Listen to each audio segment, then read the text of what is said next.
Good afternoon, Colin here with Techout, and just last week I unboxed the brand new Motorola Moto Stylus for 2025, and this is actually a great phone. I made a short on it, which did pretty well, and a lot of people have been talking about it. I did try out a Moto 2024 back near September, October of last year, and it was a pretty surprising phone for the price point. I got mine on sale for just under $300 at Best Buy for the 2024 model, and I tried it out for a while, and then I sold it because I did have the Galaxy S25 Ultra.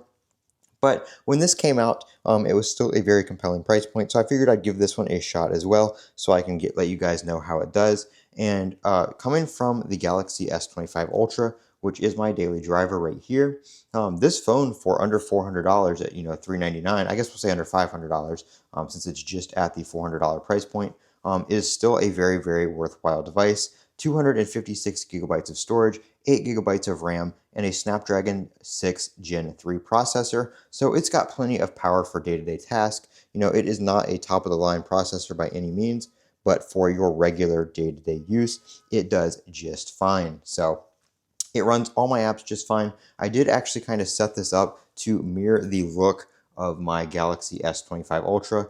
So you can see I have my apps and my folders laid out pretty much just the same way, minus a couple of Samsung specific apps. But you can see here the UI is similar to One UI in the fact that you can do the larger folders and stuff like that. It has a 120 hertz refresh rate screen, so very, very smooth. There are some times where opening things, it does have just a little bit of stutter, but nothing severe, nothing, that I would say is, bad, especially considering what you're getting for the price point. Like I said, 120 hertz OLED, POLED display to be specific. I forget the resolution, but it comes in at just over 1080p, I believe. So it is not a Ultra HD or a Quad HD or anything like that. Nothing too fancy there. Again, the price point, it's not a big deal. We do have the stylus right here, of course, because that is the name of the phone, the Moto G stylus. Now, unlike Samsung's S Pen, this pen does not have a button on it. Just like Samsung's S Pen for this year on the Galaxy S25 Ultra, there's no Bluetooth or anything like that. There never has been on this pen. The tip is a little bit bigger, but it works very well. You can set it up so you can open different apps and stuff like that when you remove the pen from the phone, when the phone is asleep or awake. So there are settings like that. It is able to detect when the pen, or the stylus rather, is in the phone or removed from the phone. It just doesn't have any wireless functionality or any buttons on it to control anything when it's on the screen like the S Pen does. But I don't find myself using that much on the S Pen anyway, so that's not a big deal for me. And the fact that the S Pen removed Bluetooth this year, you're really not missing out on anything on the Moto G stylus for 2025. Either if you're upgrading from another model of the Moto G stylus, you never had Bluetooth anyway. So this is Pantone Surf the Web, the color. So it looks a little purplish on camera, but in person it is a dark navy blue. So very nice color. They do have another one, which is like the Gibraltar Sea, or however you want to pronounce that, which is a lighter blue. So it only comes in 2 shades of blue. Those are the only color options. No red, no black, no cream or anything like that this year, like we had last year on the 2024.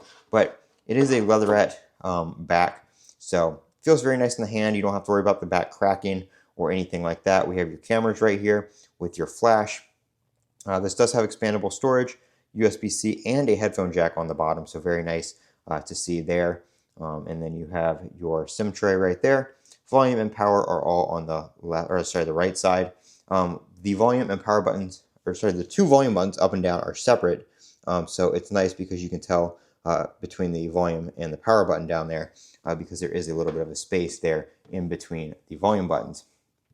It does not have an always on display, but it does have a tap to wake kind of display like this, where you can get your notifications and all that kind of stuff. You can also set it up for lift to wake or move to wake. So you just have to move the phone. I don't have it turned on right now, but just moving the phone will wake the screen. You don't necessarily have to pick it up. So that is a nice feature. Motorola does have some nice gesture options in there, such as the chop to activate the flashlight and turn it off.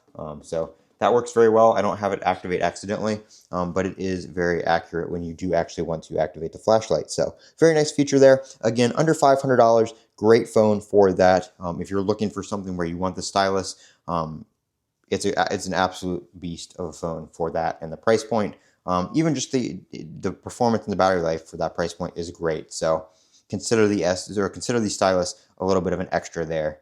Because you're still getting a great phone, even with that being included. I'm Colin with Techout. Don't forget to comment, rate, and subscribe. And as always, have a great day.